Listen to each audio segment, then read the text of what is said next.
and so it's not as critical, but it's a good item. I'm just going to leave it at that. I talked too much about this one. Mercury's Treads, you know what? I'm just going to talk about this later when I talk about boots. Spirit Visage. Cool item, a little bit weird and funky. It gives you magic resist from the null magic cape. It gives you health regen from the rejuvenation bead. And you're paying 700 gold for a tiny bit more magic resist, a tiny bit more health regen, and then a passive, which is reduced cooldowns by 12%, which is amazing, and gives you increased healing and regeneration by 25%. That's healing you receive. This can be from your own abilities, or it can be if someone hits you with a heal spell. This is not something that helps you heal other people. Okay? This is people or yourself healing yourself. It's a great item on someone with natural health regen. Actually, it would work with Garen's passive to make him heal himself a lot more. It works with Mundo. I'm trying to think who else, but with those characters, it's actually a good combo. Also, it works if you've got healer on your team. You load up a game, you've got Tarek, or you've got Soraka, or even an Ezreal on your team. This is going to help you get healed a lot more from those heroes. It's actually a great item for its cost. The only question is it a right hero item for this game? It's cheap, you can rush it, so yeah. And you do start from the Rejuvenation Bead. Again, the Regrowth Pendant I don't like because it can't upgrade to a lot of useful things, but the Rejuvenation Bead upgrades to a few really good items, including this one. So there's a solution if you want some magic regen right at the beginning of the game.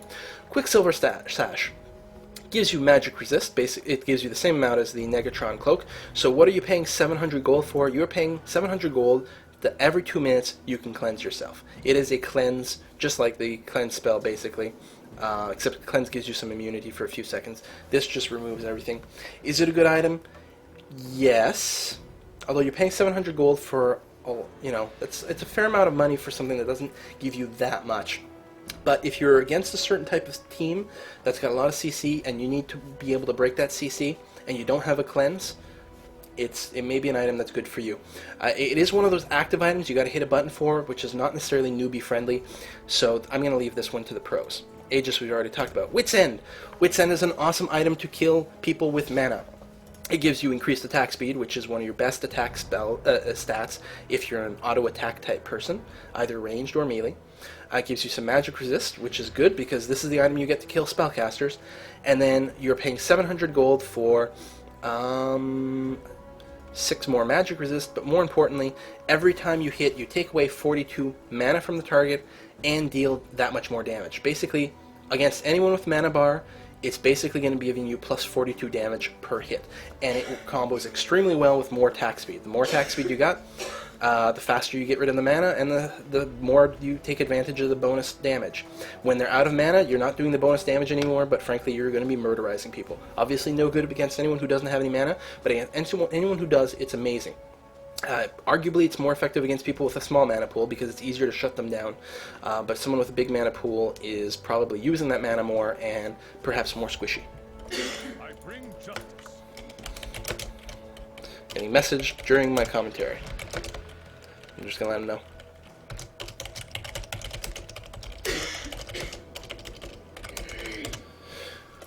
Alright, next item, Guardian Angel. Okay, this is a cool item. Basically, it gives you a bunch of armor, a bunch of magic resist, and once every 5 minutes, when you die, you come right back to life after a couple of seconds. This is the item to get if you're being regularly focus fired down, regardless of whether you're a tank or you're squishy. If people are making a point out of targeting you and you're dying a lot, get this item. It will make you a lot harder to kill, and when you do die, you will come back to life. Maybe people will stop attacking you, but probably that won't happen until you've come back to life at least once from the Guardian Angel, at which point it has done its job. This is a really good item, not the sort of thing you want to rush. It's the sort of thing you want to use in response to being targeted by an organized team. And hopefully that's the only reason you're dying a lot. If you're dying a lot because you're feeding, frankly, this won't make that much of a difference. Abyssal Scepter. This is a really high ability power item that also gives you magic resist. If you're spelling someone who likes ability power, if you're playing a spellcaster and the enemy has a lot of spellcasters, this is the item to get because it will make you survive a lot longer. It also gives you an aura that reduces the magic resist of everyone around you. This is also a good item to get if your team has a lot of spellcasters. One person on your team should have this for the aura. So get this as a defensive item and also an offensive item if you've got the right team. The best possible scenario is that both teams have lots of spellcasters, in which case this becomes a must-have item. At least one of them on your team, but frankly, It's not, it wouldn't be terrible for, if more than one person got it, even though the aura would not stack. Force of Nature. This is probably the only item that's worth upgrading from Rebirth Pendant. It gives you a ton of magic resist. It also gives you movement speed, which is really valuable. This is what you get if you're a tank and you want to counter spellcasters. It also gives you an incredibly obscene amount of health regen. It gives you 40 as a base, plus regenerates based on the percentage of your champion's max health every second as a passive. It is crazy, crazy health regeneration. I've said it before and I'll say it again, health regeneration is not that amazing a stat on its own, but this is a lot of it, and it will help you anytime there's a little bit of a standoff. You will start every single fight at full health, no matter what has happened before, which is really nice. But you're not getting this for the health regen, you're getting this for the magic resist. The health regen is just a bonus. Banshee's Veil I've already talked about, it's awesome. Lich Bane. Lich Bane, upgrades from a Sheen and basically is like a Sheen plus 1,000 if you're a spellcaster. You cast a spell on your next attack, it adds your ability power to your next auto attack. This means you cast a spell, then you just hit someone for normal, and you do a bunch of extra damage. By itself, this is adding 80 ability power, and therefore 80 damage to your next attack, and hopefully you're getting this if you're getting ability power from something else. This is a good item to get on any spellcaster that is going to be spamming a spell often and wants to do damage. It's a really nice item on someone like Evelyn.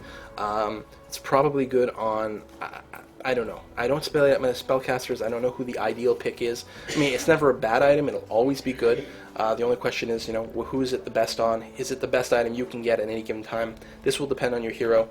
You want someone with a lot of ability power and someone who spams spells quite often. And in fact, it has a 3-second cooldown built in. So the best way to use it is to cast a spell, hit someone, wait 3 seconds, cast another spell, repeat. So, depending on your particular way of spamming, if you just unload 4 spells instantly, it's not going to give you that much of an advantage. But if you can hit spells regularly, it's pretty good. Another defense category, health regen. Well, most of these items I've already talked about, and I've talked about health regen as a stat. Not that amazing. Rejuvenation Bead is just health regen. Doran's Shield I've talked about. Regrowth Pendant is just more health regen. Emblem of Valor. Really good. You're not buying this for the health regen, you're buying this mostly for the lifesteal, and who am I kidding? You're buying it because it creates a Stark's Fervor. So Stark's Fervor is in this category, so I'll talk about Stark's Fervor in a second. Philosopher's Stone. Philosopher's Stone is a newbie trap. I've talked about this item in my very first tutorial. It's a good item if you're literally just starting the game. If it's one of your first 10 games, probably just get the Philosopher's Stone every single game, because it will give you the health regen and the mana regen that you need to stay in the lane for longer than 30 seconds. However, after that, it's a bad item. There's just no other way to say it. You can get better mana regen another way, you can get better health regen another way, and health regen is not that good a stat.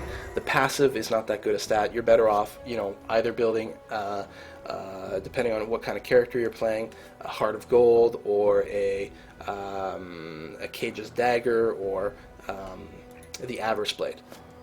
The Philosopher's Stone, and we can get in discussion in the comments about the value of regeneration. It's a worthwhile conversation to have, but the Philosopher's Stone, really good if you're just starting out, and you don't have any masteries, you don't have runes that give you mana regen and stuff like that, then it's okay, but you want to wean yourself off this as soon as possible. Spirit Visage, I've talked about. Warden's Mail, I mentioned briefly. It's fairly straightforward. It gives you armor, it gives you health, and when you get hit, there's a 20% chance that the person who hit you will be slowed. It's both in movement and attack speed. It's basically like the Phage or like the